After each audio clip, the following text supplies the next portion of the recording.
There's nothing more frustrating than an interrupted pursuit.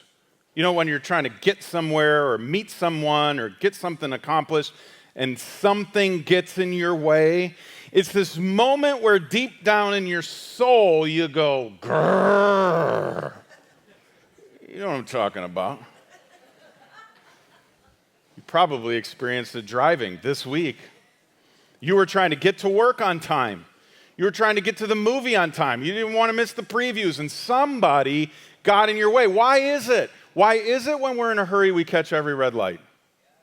Why is it that we find every slow driver in southeast Wisconsin whenever we're trying to get somewhere in a hurry?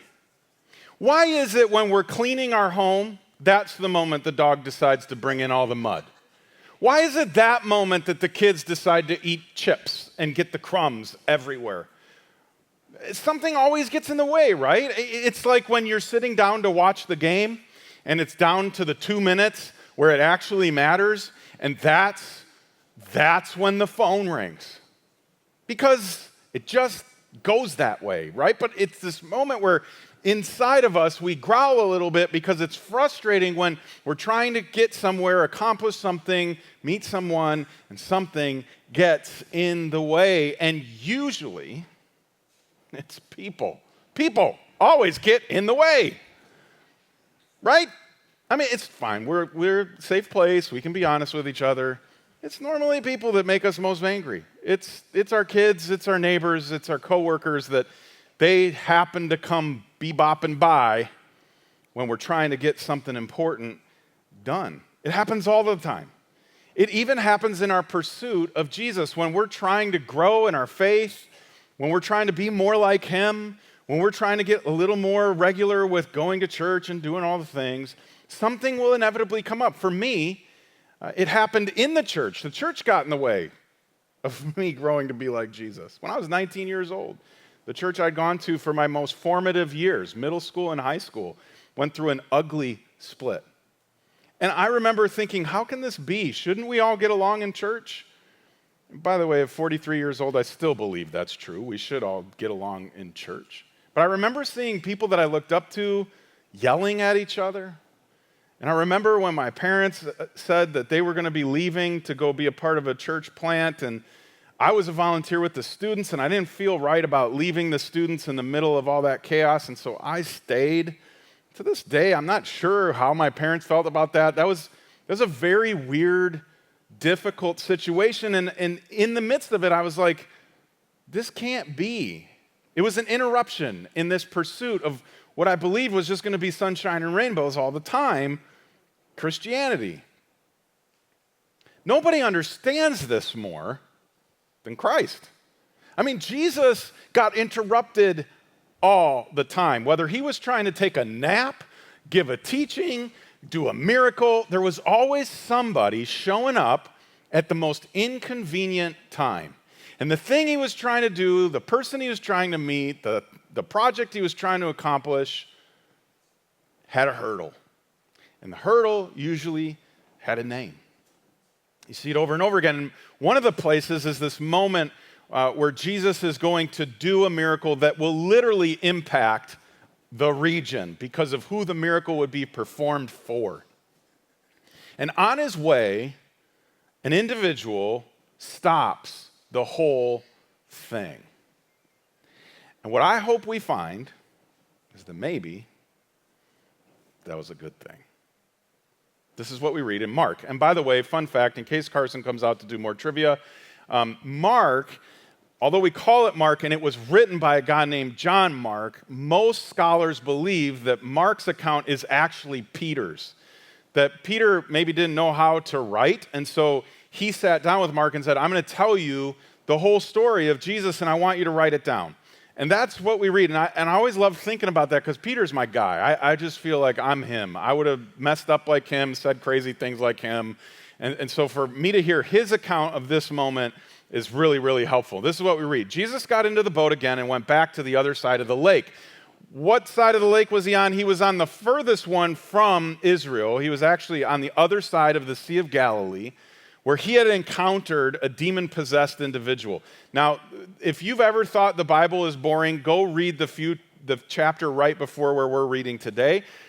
This guy was like living in a graveyard, and he would cut himself with glass, and he was chained up, and he would break the chains. This is like something out of a horror movie. And Jesus casts out this demon, and this is, if you're familiar with the story, the demons go into some pigs, and the pigs jump off a cliff, and it's all kinds of crazy, and the farmer's mad because Jesus got the pigs all messed up. But Jesus gets in the boat, and he's heading back across the lake or the Sea of Galilee, and there's a huge crowd gathered around him on the shore. They're really excited. I mean, Jesus is kind of famous at this point. We read on. Then a leader of the local synagogue, you could read ruler, you could read really important person. Actually, a really important religious person. And if you know the story of Jesus, you know the religious important people didn't like Jesus because he was a threat. So what we're going to read next is no small thing. His name was Jairus, and he shows up, and when he saw Jesus, he fell at his feet, pleading fervently with him. Religious leaders, they don't fall at Jesus' feet. He's the crazy guy from Nazareth saying that he's God. He's going to mess all the church stuff up. And yet, Jairus falls at his feet. He says, "My little daughter is dying. Please come and lay your hands on her. Heal her so she can live." If you know a parent, or you've ever been a parent, you know that there's no more urgent chapter in life than when your child is sick. You will do anything to help your child feel better. You will do anything to help your child get the medicine they need. You will do anything to make sure they are okay. And in Jairus' case, he shows up as a religious leader, and everybody knows who he is. It's not like he showed up in a disguise, like big nose mustache and glasses. Everybody's like, wow, this is Jairus. And did he just bow down at Jesus' feet? And when you hear what he's asking Jesus for, you understand why. He'll do anything. And at this point, he will go against the grain. He'll go against everybody that has said, we don't like Jesus, we don't want to have anything to do with Jesus, but he is at a place of desperation because his child is sick, and there's nothing more urgent to a parent than a sick child. And Jesus understands this. So often when people approach Jesus like this, we read things like, and then 2 days later he went, or after he finished what he was doing, he went. But for Jesus, this is a now thing. Time is of the essence. We can't wait. We can't dilly-dally. We've got to get going. We've got to go after Jairus' daughter. And so Jesus starts heading towards the house. And what's crazy is everybody that was there, everybody that was listening and had just seen this is like, this is going to be good. So we're going with him. We got to see what happens next. Jesus went with him, and all the people followed, crowding around him. This is important because a woman in a crowd had suffered for 12 years with constant bleeding. She had suffered a great deal from many doctors, and over the years she had spent everything she had to pay them. But she'd gotten no better. In fact, she'd gotten worse. She'd heard about Jesus, though, so she came up behind him through the crowd and touched his robe. And the next part's kind of crazy. For she thought to herself, if I can just touch his robe, I'll be healed. Immediately. Like not over time, not over 10 doses. Immediately, the bleeding stopped, and she could feel in her body that she had been healed of her terrible condition. And it didn't go unnoticed. Jesus realized at once that healing power had gone out from him, so he turned around in the crowd and asked, "Who touched my robe?" And this is the moment where that lady went, "Oh, shoot." I mean, wouldn't you? If you approached Jesus and you had gotten healing, like maybe without asking, without doing the bowing thing, you just got it, and he turns around, he's like, "Who did that?" You remember when you were a kid or with your parents or your teachers, where it was like, "Who did that?" You were like, "Oh." I mean, she's probably the one lady like this. Everybody else is looking around. She's like this. But this is Jesus. He's not responding to scold her. This is what we read next. The disciples don't really understand. They said to him, "Look at this crowd pressing around you. How can you ask who touched me? That's like a needle in a haystack, Jesus. Everybody's touching you." But he kept on looking around to see who had done it.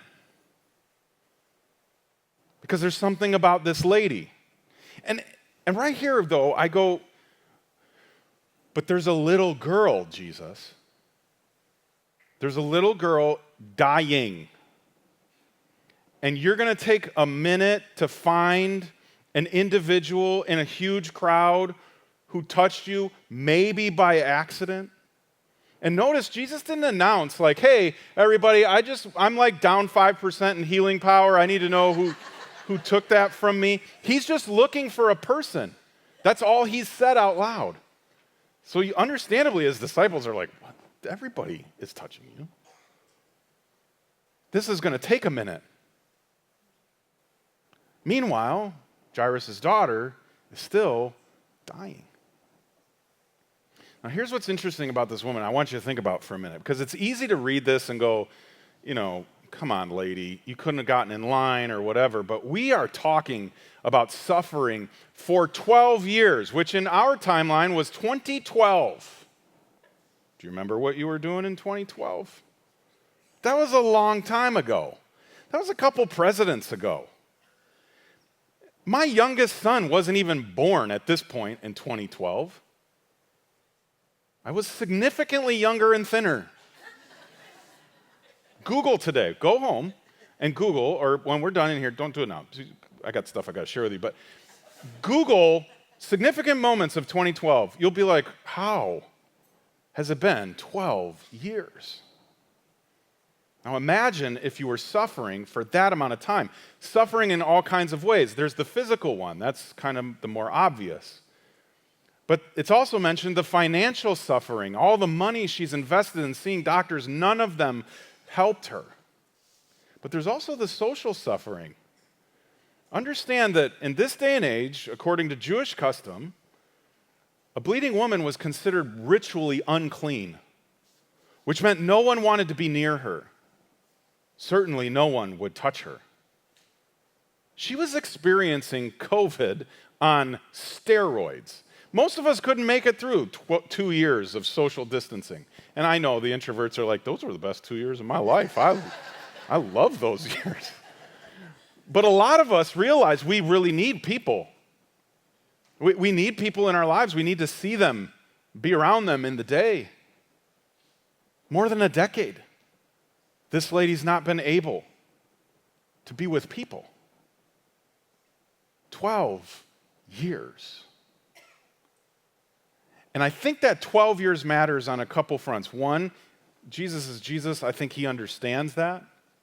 Two, you understand the urgency by which she was like, I'll push through the crowd. I'll touch the robe because I can't do this anymore.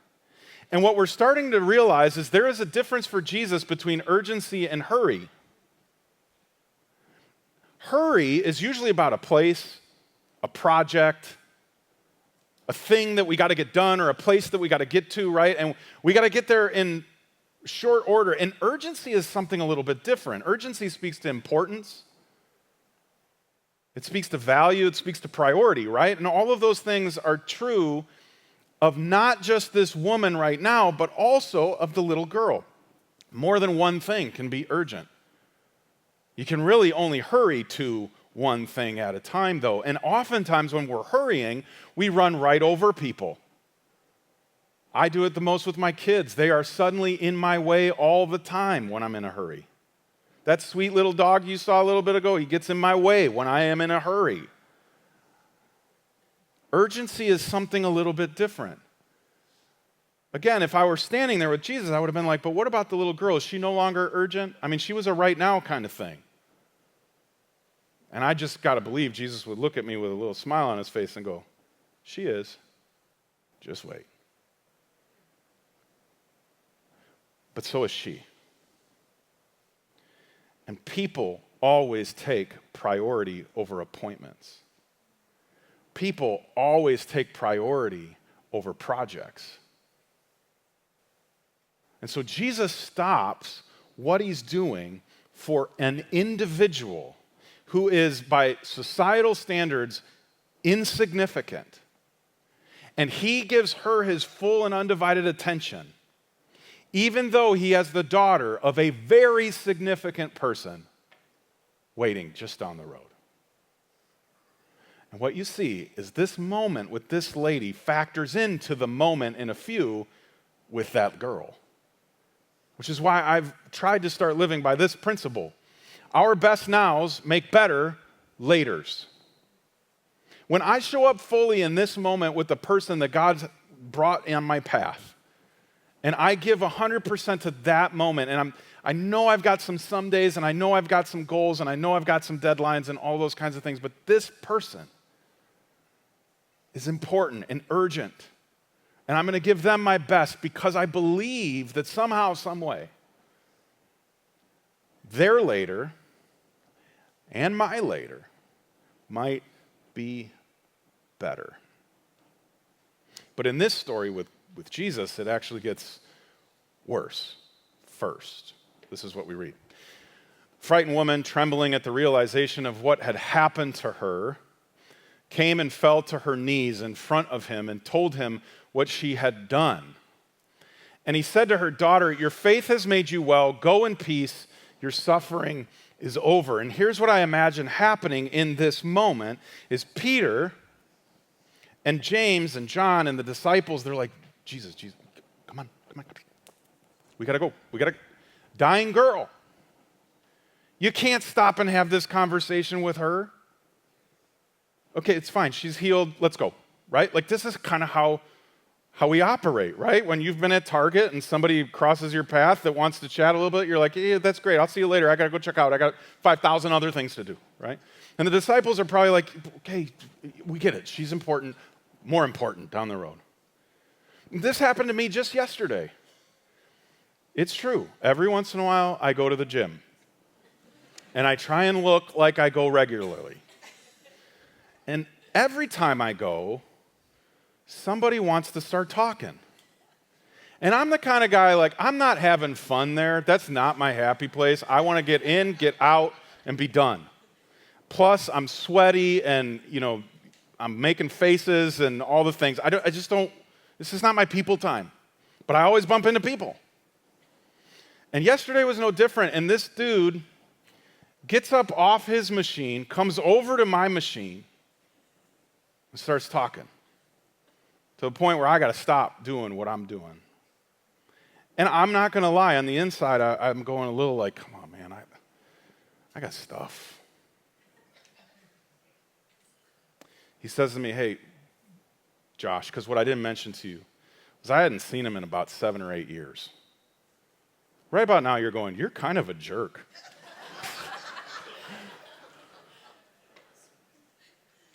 He goes, hey, about like 8 years ago, you were given a talk that I sat in.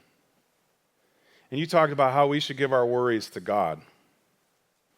And you told us that we should get a box and we should keep paper. And when we're worried about stuff, we write the worry on that paper and then we put it in the box and we cover it and we put it somewhere. And anytime we're feeling like we need to worry about it more, we have to go through the pain of going and pulling it out and looking at it again. But the idea being we're going to pass this on to God and I'm going to let him have my worries. He said, I've never forgotten that. I've been doing that my whole life now. My dad died a couple months ago. But I want you to know I'm a Christian. I follow Jesus because of that talk. And in that moment, I'm like, I'm a real jerk. It was this 5-minute discussion that in the midst of a day that I wasn't totally feeling great about myself, to be honest, Jesus shows up and heals my heart and encourages me. And I realized right then and there, I didn't come to the gym to work out today. I came to the gym to be encouraged. But I would not have gotten that if I was like, hey man, I'm really sorry, but I got a million things to do. I got to get through this workout. We'll have to catch up another time. I had to allow that to be the best now. And for Jesus, this moment where someone interrupts him, notice when he talks to her, it's not about her illness, it's not about her name, it's not about any of that stuff. It's about her faith. Nothing's more important than her faith. And so often for me, the moments where I am being growly about an interruption, it's in those moments often where my faith is growing the most. And so I don't want to miss the today stuff because I'm so focused on a someday stuff. I don't want to be so consumed with tasks and appointments and projects and places that the people that God is bringing into my life sometimes to help me, not asking for help from me. I don't want to miss those. But like I said, this kind of gets worse. This is what happens next. While he was still speaking to her, messengers arrived from the home of Jairus, the leader of the synagogue. They told him, "Your daughter's dead. There's no use troubling the teacher now." But Jesus overheard them and said to Jairus, "Hey, don't be afraid. Just have faith." When they came to the home of the synagogue leader, Jesus saw how much commotion and weeping and wailing. Back in the day, they actually had professional mourners that people would bring to their homes so that they could cry and kind of make a spectacle of it. He went inside and asked, "Why all this commotion and weeping? The child isn't dead, she's only asleep." And the crowd, well, they laughed at him. "You don't get it, Rabbi. This little girl died, and she died because you didn't hurry. She died because you got so caught up chatting it up with your crowd that you didn't show up in time to heal her and save her." There were people in that crowd that went, "This is on your hands, Jesus. Because you could have done something, and you didn't. You got so caught up in the now that you forgot about what was most important." And this just happens, right? Sometimes the moment in our life is today. It's just the things that come up in our life, the people that show up in our life that feel like they're in the way of what we want most for the day. And sometimes that makes us look bad. Sometimes that makes us feel silly. And for Jesus, it made him look really silly. The crowd initially couldn't believe that he'd give this woman the time of day. Then later the crowd thinks he's nuts because she's clearly dead. He's saying she's just taking a nap. And then Jesus proves it was all urgent, all along. But he made them all leave. And he took the girl's father and mother and his 3 disciples into the room where the girl was lying. Holding her hand, he said to her, "Talitha koum," which means, "Little girl, get up." And the girl, who was 12 years old, immediately stood up and walked around. They were overwhelmed and totally amazed. What's more impressive? Let's just play a little game. Healing someone or bringing someone back from the dead? I get it. Like, healing someone that's sick is a miracle nonetheless and amazing, and we should all just be in awe of what God can do. But bringing someone back from the dead whose heart had stopped beating and lungs had stopped breathing and brain had stopped doing what brains do, she was dead. And Jesus not only gets her to breathe again and a heartbeat again, but she opens her eyes, she gets up out of bed, she walks around. Other versions say, Jesus is like, get her something to eat. She's going to be hungry. She's been doing the dead thing for a minute.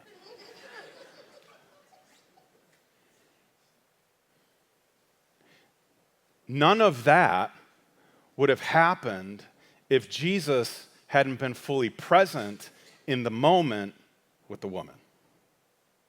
If he had not found a way to also see her as urgent, even though in that second it felt like an interruption, the resurrection would never have happened. because he would have gotten there in time and he would have healed her, and that would have been awesome. But this is a thing that gets told to everybody. You're never going to believe what I saw Jesus do today.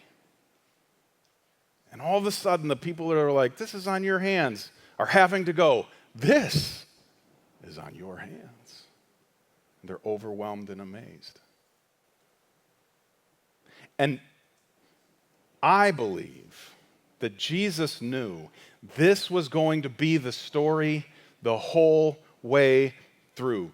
And not just when the woman met him on the road, but when the woman got sick. Because how old was she? How long was she sick? And how old was the girl? She'd been sick for 12 years. This little girl was 12 years old. So do I believe that somehow, the moment this woman became ill, a clock started ticking down to this day, when God would use her illness and her brokenness as a means to an unbelievable end? Was all of that possible because this woman's life had been interrupted with an illness, and because Jesus' pursuit of this little girl had been interrupted by her trying to get help for her illness? I believe, yes, that's all connected. I don't think Peter, Mark, I don't think they include those details if they weren't significant for us to pay attention to. That sometimes this moment is a moment that's been building for a really long time, so don't miss it. Our best nows make better laters. Us being present in this moment with your coworker that popped into your cubicle unannounced, with your kid who doesn't want to go outside and play, with your mom who called you for the second time today, for the person that catches you at your car right before you get in and head off to lunch, for all of these moments where someone shows up unannounced, unexpected, don't blow by it. Because showing up 100% in that moment might make later better, not worse. So for you and for me as individuals, and I'm only going to say this because it's really what I need to work on, and I could use the accountability. I think we need to get better about drawing a line between our hurries and our urgencies. We hurry a lot, and I think sometimes we make things hurries that don't need to be hurries. We need to reframe them and go, this is a project, it'll still be there waiting for me. This is a game on a television now where I can pause live TV and have a conversation with someone and not miss anything. This is a moment where I will get to the grocery store when I get to the grocery store. This person matters. And people are always urgent. They were always urgent for Jesus. This is why Jesus died on a cross for you and for me and our mess up. Because we were important to him. More important than anything else.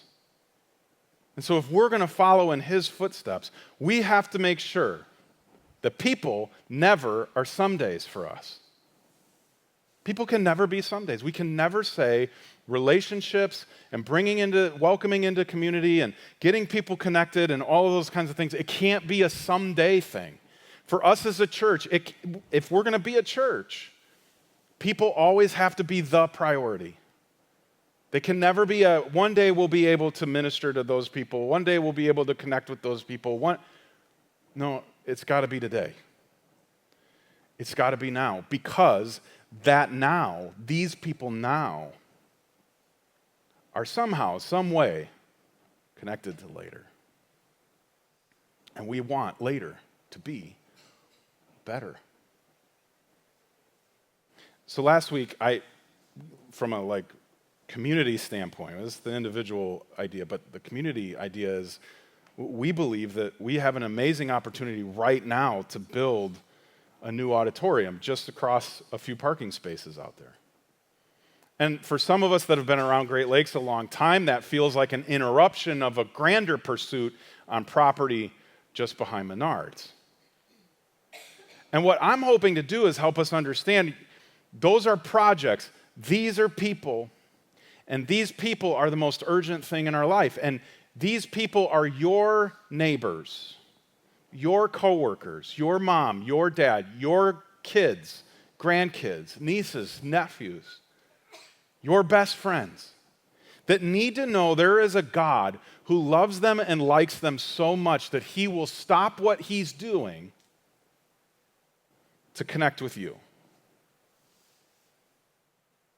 That's why this project is a now thing. That's why we aren't going to wait for all the stuff to align and it just work out. We're going to be radically pursuing and open to interruption. So, I promised you last week that I'd tell you why now, and hopefully you've picked up on that over the course of the last few minutes. But the how now is, well, that's the part we got to touch on for the last few minutes. And I want you to hear me. If this is your first week with us at Great Lakes, whether you are here in West or you're sitting over in East or you're watching online, if it's your first time connected with us, you can ignore the rest of my talk. You just turn me off, okay? Because this is not for you. I know pastors never say that. Let me be the first. If this is your first time with us or you are newer to Great Lakes, don't even worry about the next few minutes. But listen, because this is really, it's for you.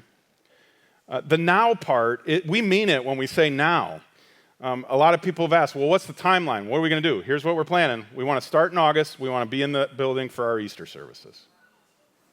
And that's what I said, too.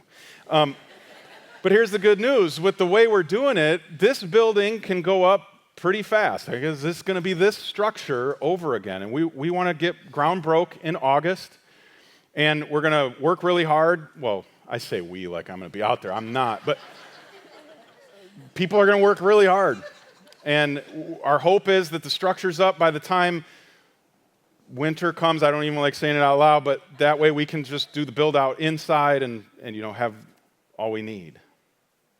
And that's really fast. It is. But again, every minute counts because every story matters. Your story and your loved ones' stories, they matter. So the how we're going to do this, though, is important. Because could we just go do it? Yes. Great Lakes is a really healthy church financially, and there's means by which we could do that. And there's a lot of generosity from our landlord that can help us just do it. But we want to do it well. We're not looking, you saw the pictures, we're not looking really for anything fancy, just functional to accomplish our mission of helping people find and follow Jesus. But in order to do that, we would like to not pull everything out of savings and not pull everything out of other ministries. We started sensing that maybe this is the interruption for us, where we come to you, our community, and we say, we need your help to kind of make this happen smoothly, easily, and simply. And we decided to ask big, and I'm hoping that over the course of just a few weeks, we can put together $400,000. The odds are a little different in that moment. And the reason I'm asking is because of the names attached to the give. The reason our church is so generous with things like Christmas offering, or showing up for RFK, or all the different ways that we give is not because we like to get patted on the back or we like to put it on a screen. It's because we really love the people. And so this is really about people. And so we're not launching a campaign. Nobody's got time for that. Nobody's got energy for that. We're just asking for, we're going to come together as a community and we're going to just do it. It's like a mini little, hey, we're going to ask, we're going to put it together, and we're doing it. And it's hopefully not painful for you. It's the moment where you go, I get to be part of this. And I understand. The interruption is this. I've been saving for vacation. And you want me to give to this? I've been trying to put my retirement together, and you want me to give to this? I'm trying to afford groceries in 2024, and you want me to give to this? I don't want you to give to this. I want you to give to them. So here's what we're going to do. We're not going to have the band come out, don't worry, because some of you are getting like, I've been here before, I know what's about to happen. They're going to come out, they're going to play some sad song and put the dog on the screen again and try and manipulate me into giving. We're not going to do any of that. We're just going to hand you an envelope on your way out. It's blank on the front, but it's got a card in it.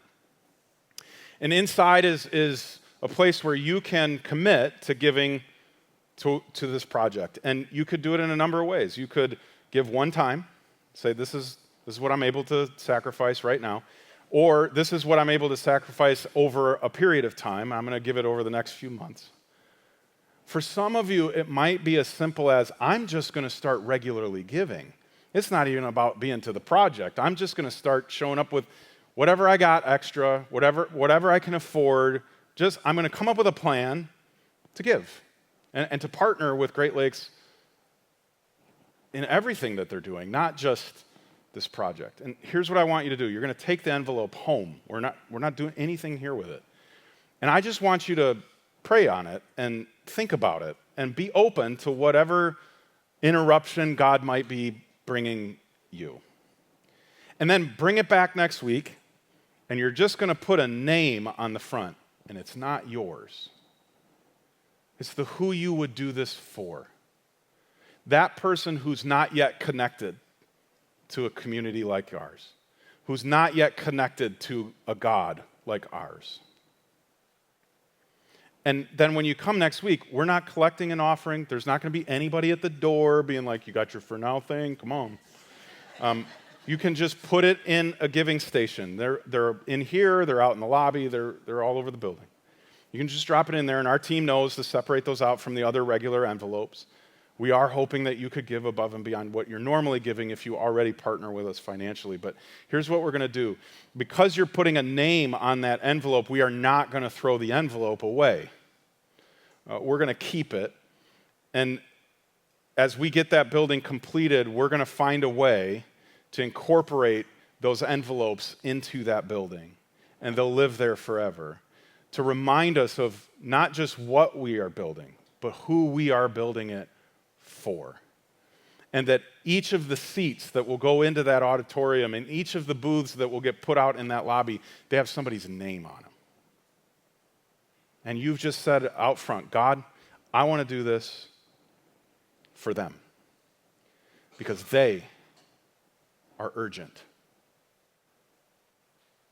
And I don't want to hurry towards anything else except who you've called me to and who you've called me to be, because I believe my best nows make better laters. There are pictures of what we're dreaming about out in the lobby, and if you can't get close to them, good news, we put a website together for you. If you just go to greatlakechurch.com/fornow, you'll be able to scroll through all of the pictures of the exterior, the interior, lobby, and auditorium. And we hope you'll visit it and share it with people because we're excited about this. We believe this is a cool opportunity, amazing opportunity that God's given us as a church. And I hope that you'll go home and you'll just prayerfully consider how you might partner with us in this project. Let's pray. Heavenly Father, interruptions are aggravating.